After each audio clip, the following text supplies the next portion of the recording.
What's up guys, Brady Fugel here. It is finally time for a review of the new Chevelle album, As Blasphemy, released a little over a week ago now, Friday, August 15th.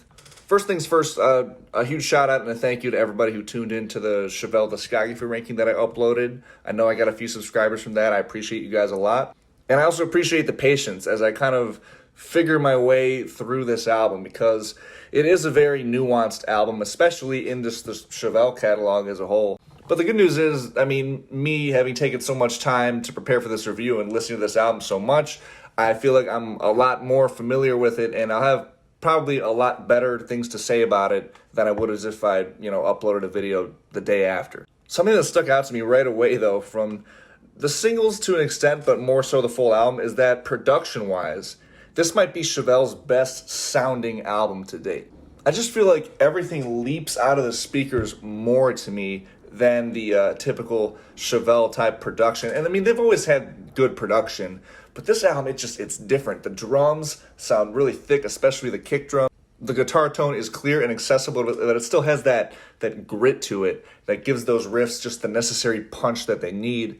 And most notably, Pete's vocals are so immaculately produced on this album. He sounds cleaner on the clean vocal front than ever before, and his screams sound absolutely vicious. His performance as well is something that's going to be a repeated praise that I give several of these songs. But just purely on the production front for now, this album sounds fucking awesome. And another thing that I would maybe somewhat boldly label this album as is a solid contender at least for Chevelle's heaviest album to date. There's obviously the track Wolves, Love and Light, which is probably my favorite song on here, which is very, very double bass driven.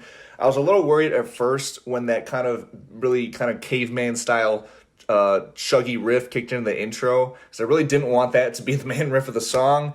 And when that actual main riff kicked in and I just heard how fucking mean it sounded, I was through the roof. That riff is just an absolute fucking steamroller, and it's got the gang vocals over it that give it that extra punch. The verses, while they do take on more of just that straight up chuggy style guitar-wise, they do a great job of building the tension before the song just explodes with this really punchy choke cymbal pre-chorus into, again, just that vicious sounding chorus with the double bass behind it. The bridge has this really groovy bass line and this scratchy guitar solo playing over it, which is definitely familiar territory to Chevelle.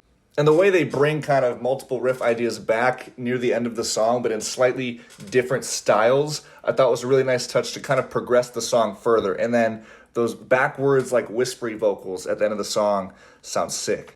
In a way, this song feels like a descendant, but very much like a progression from Young Wicked off of the North Corridor. The closer, Shocked at the End of the World, is another track that makes heavy use of double bass drumming, but in kind of a different style this time, because while Wolves were just straight up mean and aggressive, this song uses the double bass to kind of amplify its feelings of just liveliness in a way. While this is still a very dystopian sounding song, along with many of the tracks on here, with this track, the double bass really feels like it's giving it that energy shot that it needs just to make the song have that added sense of urgency.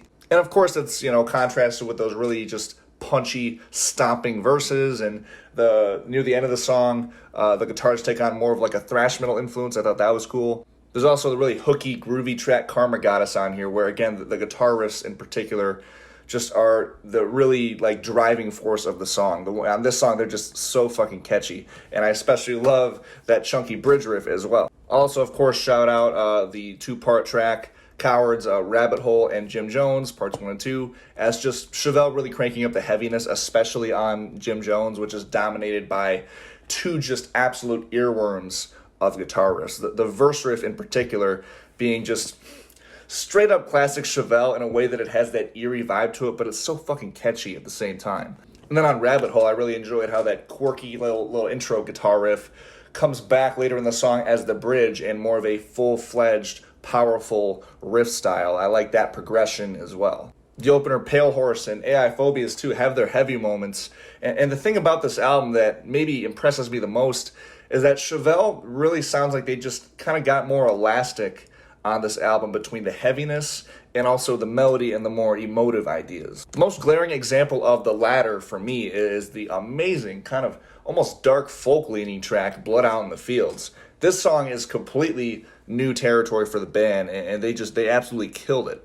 This track essentially is just a straight up cold, dark folk track with this kind of slight exotic flair to it. It's got this really barren, dark atmosphere. It's got these really delicate layers of this cold ambiance in the background, those kind of marches that you hear distantly at first and they come back to close the song was a great addition. And Pete's vocals on this song are absolutely breathtaking, honestly.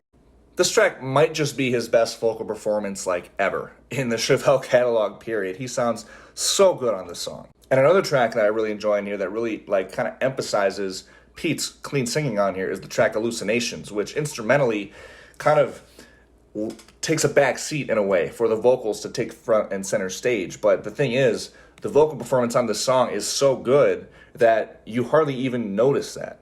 They're very much the centerpiece of this track, and Pete really does a great job of progressing the entire song just with his vocals, because really that moody guitar line in the background, as you know, as much as I enjoy it because it is just very moody, it really doesn't function outside of backing up Pete's vocals. And in the wrong scenario, that could be something that I would criticize or not like about this song. But again, like it works so well just because of how well Pete performed on this song. Another track that I think is really cool and different for Chevelle is AI Phobias. It's got this almost synthetic, bouncy intro that I thought was really unique. It's a very dystopian track. The verses, once again, do a really good job of building up some tension. There's these actual, like, crowd chanting vocals, which, again, are very, very hit or miss for me.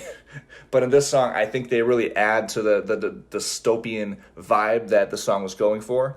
I especially love those bursts of just groovy guitar riffs that kick in right before the chorus. There isn't a single song I don't like on this album. Like, literally, this is just, it's such a tight 9 tracks with not a wasted moment. There's no weird interludes or spoken word stuff like there was on the last record.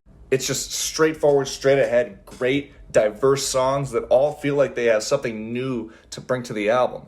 I think in a way, this album almost feels like somewhat of an amalgamation of all of Chevelle's records prior put together, just sounding way better and pushing boundaries at times too. They really managed to hit every possible goal that I think they could have set for themselves with this record. It's unmistakably Chevelle, and I think if you're a fan that enjoys their classic albums from the early and mid-2000s, this album is still right up your alley.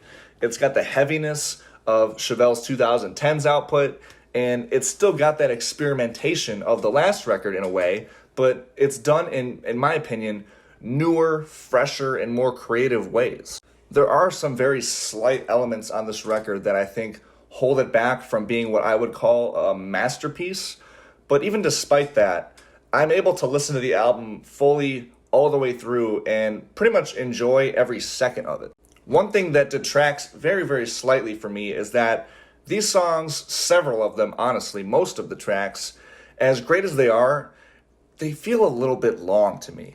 I'd say Pale Horse, Jim Jones, Hallucinations, Karma Goddess, Shock to the Underworld, The Closer, all these tracks, they feel like they could have made their point in just more punchy and straight to the point manners without overextending themselves. They feel just a little bit too drawn out for me. Like on Jim Jones, I think they could have condensed that kind of extended bridge section a little bit. Hallucinations is a track that does kind of progress, especially near the end when the vocal layering kind of kicks in that final chorus. And overall, like, that is still a song that I really, really like, but I think maybe they could have cut out or shortened a few things maybe in like the bridge section of the track. Karma Goddess honestly probably could have ended right after that solo once the bridge was over. And there's also the issue of the opening track on here, Pale Horse, which is a really good song. Like, I love the song, honestly. It's maybe the most blatantly Tool-influenced song Chevelle has ever put out. I especially say that in Pete's vocals. And it has this awesome, just encapsulating atmosphere in the chorus that I find really addicting, and a cool heavy bridge as well. But to me, this song doesn't feel like an opener, especially for Chevelle, because if you watch my discography ranking, some of like my favorite Chevelle songs, period, were intro tracks. And Chevelle has always been great at starting the records off with a bang. I think this song would have functioned better more as a mid-album kind of breathing point in a way. If it were me, I would have started the album off with Wolves and then put Pale Horse right after Jim Jones, and then Hallucinations can transfer into Karma Goddess. I just think Wolves starting the album and then going into the 2-part song would have been just a bit more of a commanding statement, right out of the gates. But that doesn't reflect badly on Pale Horse as an individual song. Like I said, I still think it's great. So overall, very, very minor criticisms for this album. I fucking love this record. I was expecting to like the new Chevelle album in 2025 going into the year. I wasn't expecting it to blow my mind as much as it did. There are some really great stuff on here. Some of Chevelle's best material to date, I would say. For all of those reasons, I'm going to score this album a 28 out of 30. As always, thank you guys so much for watching. Remember to hit the subscribe button for more rock and metal-related content and album reviews, as well as leave your thoughts on this record below in the comment section. Also, definitely check out the discography ranking I just put up for Chevelle in preparation for this album to see kind of where this record fits in there. Once again, thank you guys so much for watching. I'll see you guys next time. Peace.